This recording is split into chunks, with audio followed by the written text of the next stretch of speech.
મુખ્યમંત્રી ભૂપેન્દ્ર પટેલની અધ્યક્ષતામાં કેબિનેટ બેઠક વિધાનસભાના આગામી બજેટ સત્રને લઈને કરાઈ ચર્ચા. જૂનાગઢના મેળાની સમીક્ષા, સરકારના આગામી આયોજનો વિશે કરાઈ ચર્ચા.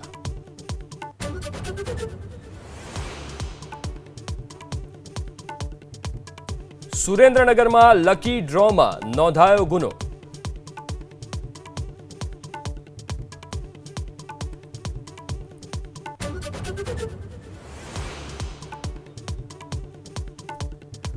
અરવલ્લીના માલપુરમાં સોલાર પ્લાન્ટમાં આગની ઘટના. પ્લાન્ટમાં મૂકેલી પ્લેટોમાં ભીષણ આગ લાગી. આગ લાગવાનું કારણ અકબંધ. ફાયર વિભાગે આગ પર કાબૂના પ્રયાસો હાથ ધર્યા.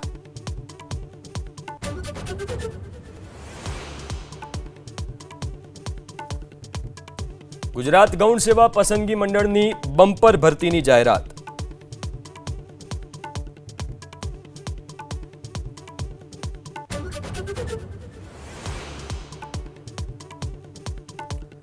સોના ચાંદીમાં સતત બીજા દિવસે જોરદાર તેજી. સોનાના ભાવમાં પ્રતિ 10 ગ્રામ 5,521 રૂપિયાનો વધારો. ચાંદીના ભાવમાં પ્રતિ 1 કિલો 12,000થી વધુનો ઉછાળો. 1 કિલો ચાંદીનો ભાવ 2.80 લાખ નજીક પહોંચ્યો.